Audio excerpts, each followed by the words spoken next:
Hey there, thanks for coming back and watching the fourth episode of my series of stories and testimonies I'm doing to chronicle my journey through mental health and my journey through turning my back on God and completely rebelling against Him, and my eventual conclusion of Him bringing me back and restoring me. So we got a lot to get through in the story, so I want to get right at it, but I'm going to touch on something that I didn't talk about last time that I meant to. If you remember, I carved parents sucking my leg with a butterfly knife back when I was still in high school. My parents don't suck. My parents are the furthest thing from sucking. They are phenomenal, unbelievable human beings who were always there for me and helped eventually bring me back and forgive me for all I put them through. So I wanted to get that out of the way because that's doing them a great disservice by not saying that.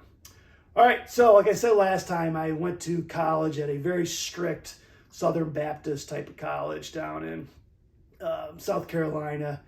And once I got there, God began to systematically shatter the mental crystal crutches I was using to limp through life. I quickly found out that my previous big fish in a little pond high school lifestyle was flipped on its head and died. That fish began to stink pretty quickly.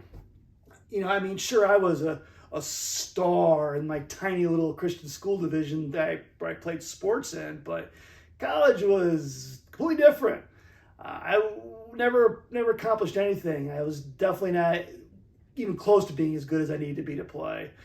I joined some intramural basketball and soccer teams, but I rarely ever saw action. No matter how much I practice, I just could never catch up to others that was just way more gifted than me. But besides sports, I also started trying out for a lot of plays, but I never won any parts, not even small ones, not even the opportunity to play a tree in the background. Just everything was falling apart for me. Also, the girl that I was dating very seriously in high school, she didn't come with me. So like most long distance relationships, we eventually broke up, and that happened in the first semester of my freshman year. I was so destroyed by this. It just wrecked me. And unfortunately, it would not be the last time that a woman blew up my world. But another story. So now I'm just trying to focus on my major, and I'm pouring myself into cinematography.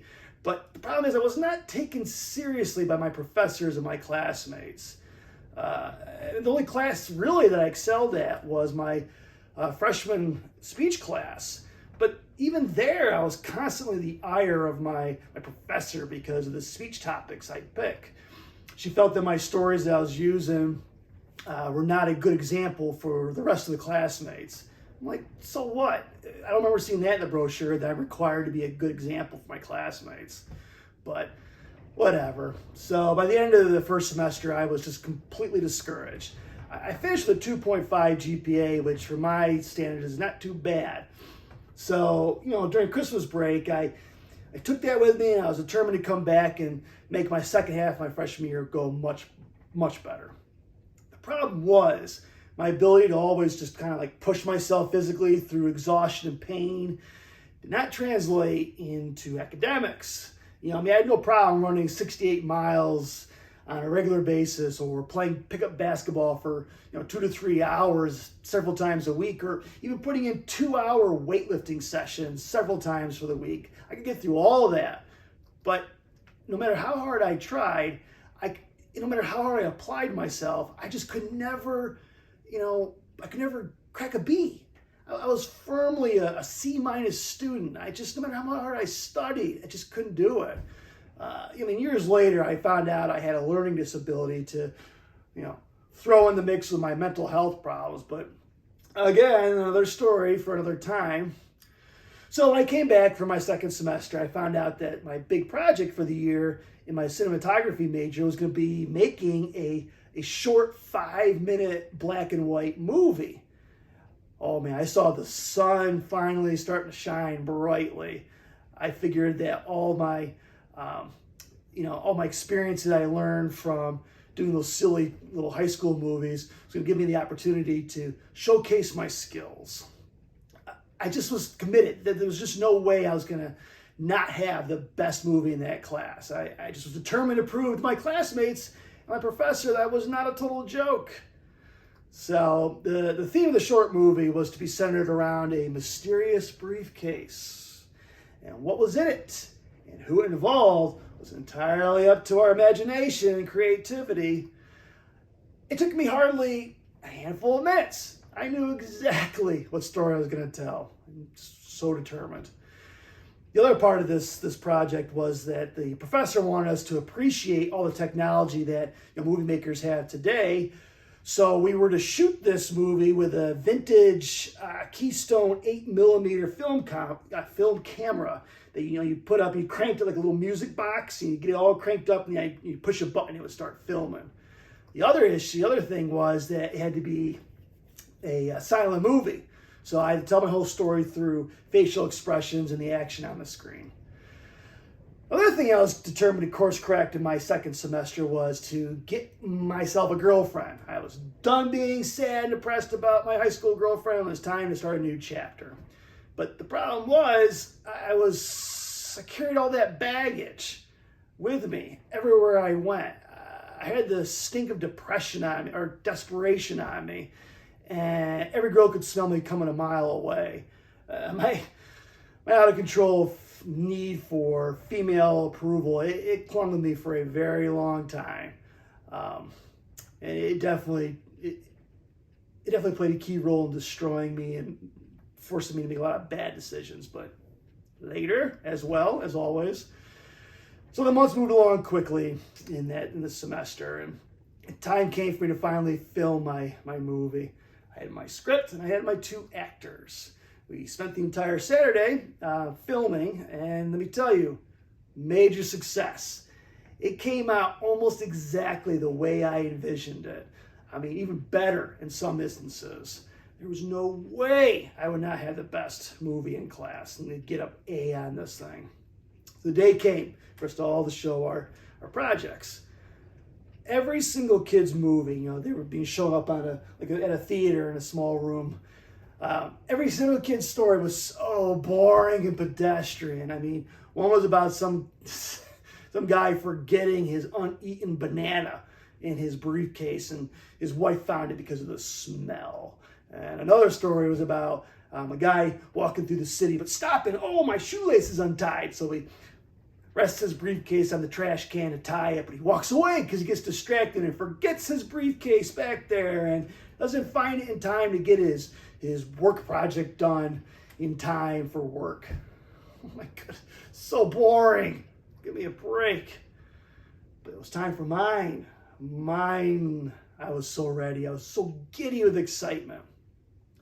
The movie began. It's a skittish, nervous man in a trench coat, standing all alone, holding a briefcase, clearly waiting for somebody. The next scene is a powerful, confident man. He shows up and walks onto the scene, and he calms the nervous man down, telling him, "Oh, we'll be all right." Nervous man's like, "Okay, all right." Opens the briefcase. Inside, close up, is a large Ziploc bag of sugar, which was supposed to be cocaine. Confident man stabs that bag with a knife and tastes it. He knows it's real. He knows it's the real stuff. Hands the nervous man like a rubber banded roll of money, very, very stereotypical. Takes the suitcase and leaves. Nervous man, now left alone and feeling so much better that this drug deal is over, turns to leave, but like a sixth sense overtakes him. He stops and kind of pulls off the rubber band and fans out the money and starts going through it, only to find out that the first one on the top is fake, is a real bill, but everything else is just paper. That's all it is. It's a fake wad. So I get zoomed up close on his face, and anger just lights it up. And now, at this point, I'm going for major style points. During my time messing around with this camera and practicing with it, I figured out how to get it to shoot in slow motion. So when the drug dealer goes all postal by tossing the wad of paper into the air with one hand, while his other hand whips back his trench coat and pulls out a gun, ready to aim and shoot the guy in the back, I shot that whole scene in slow motion. It was the coolest thing. I can't believe how well it came out. I mean, it was so John Woo. The paper floating up in slow motion and and then, pointing. It was so sexy. But the twist was that he didn't realize that the confident man had brought backup with him. He was off to the side. So the final shot is a close-up of the guy stopping and realizing that there's off to the side, there's somebody putting a gun at him from off to the corner, and the screen goes dark. That was the end of the movie. I had the biggest grin on my face. I'm like, this was so unbelievable. I'm ready. I'm ready to bask in the applause from my classmates. The problem was I was only greeted with crickets. Nobody said anything. Finally, my arch nemesis in class, who I was always competing with on every project, speaks. He says with just obvious sarcasm and disdain, real nice, Jeremy. That was it. That was all I got. Apparently my movie offended all these goody two-shoed, sheltered Baptist kids. I don't know what the grade was. I can't remember exactly. I'm sure it was a D. But that was it. That was the final straw. I was completely crushed, and I no longer cared about anything. That summer, my mind went off the rails. I accepted that the growing out of control manic depression was an unwelcome roommate that I would never be able to evict. I accepted it, even though I didn't know what it was yet. So I got a summer job doing the night shift at the main hub of the post office in the city I lived in. And basically all I did was just sort the mail, getting it ready to go out the next day and be delivered. I mean, it was an amazing job. It was just a great summer job. So that was the summer. The reason why I tell all that. Summer, the sophomore year starts up, and I decided to change my major to criminal justice, but I was willing to give it one more try, give college one more try, but my attitude was so sour. It was nothing left in me. For the freshman English class was the other class I did okay in. I took English again for the sophomore year, and I got the same professor. She was all right with me. She and the speech professor were the only ones that had any respect for me. But because I had become so jaded, I quickly destroyed that goodwill I had with my English professor on the very first class of the sophomore year. She's asking everybody what they read over the summer, and people were down all these hoity-toity classics that they read. And I raised my hand confidently, and I proudly announced to the classroom that I spent all summer reading Calvin and Hobbes comics. Whole class laughed. My professor did not. It was obvious how my sophomore year was going to go from that moment. Up to this point in my life, I just was very uncomfortable in my skin. I just rarely did I ever come out of my comfort zone. I had a hard time meeting new people because I was just so shy. However, I was getting pretty good at being a class clown. I tried really hard my freshman year to be a good student, but it blew up in my face. So I just didn't care anymore. Why was I trying? So towards the end of that semester, the first semester of my sophomore year, I was introduced to an enemy that would later define my entire life. One morning in the same English class, I was suddenly hit with the most brutal, most awful, painful or migraine I'd ever had. Never have had one worse. I couldn't see straight. The pain was blinding. I just simply got up out of my class, out of my desk, and started walking away. And the professor, who I used to get along with, but was now sick of my nonsense, said, "Leaving my class, Jeremy?" I mumbled a sorry and just kept going. That's all I said to her. So I stumbled my way to the hospital there on campus and told them what was happening, and they put me in a dark room, and I crawled into bed. Student nurse came in, told me to roll over on my side and pull my pants down. I'm like, okay. So she then, without telling me what was happening, jams a syringe in my rear. And afterwards, instead of telling me right then, she tells me, "I just pumped you full of morphine, and that would be better soon." Oh boy, was she ever right? The problem was, I think she gave me way too much. I just kind of drifted off onto a sea of bliss. Never in my life had I ever been at such peace in my mind. I was so comfortable with who I was. I passed out for a few hours, and when I awoke, the headache was gone. But I was still high as a kite. Didn't matter, they let me leave. That night, there was a really good intramural basketball game that I wanted to go to. So my friends and I went. We're there. One of my friends points out across the gym at the school president that was sitting there on the other side watching the game. This college I went to, there was 4 generations of pastors that all bore the same name. And the president at this time was the 3rd one.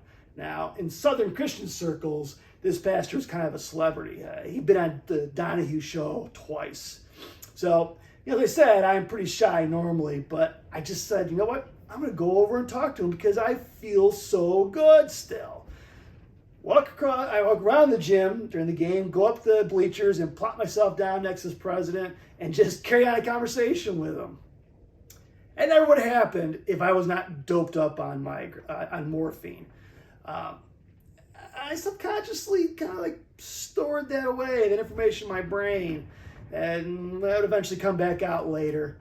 So the second semester began. I just no longer cared about college or life in general. I was skipping classes. I was barely studying. I was breaking all kinds of school rules. I finished my sophomore year with a 0.9 GPA. Not making that up. This college, they kicked me out. Told me I was banned from attending. Went home that summer, just lost. No longer sure what to do with my life, but my father came to my rescue and suggested I join the military.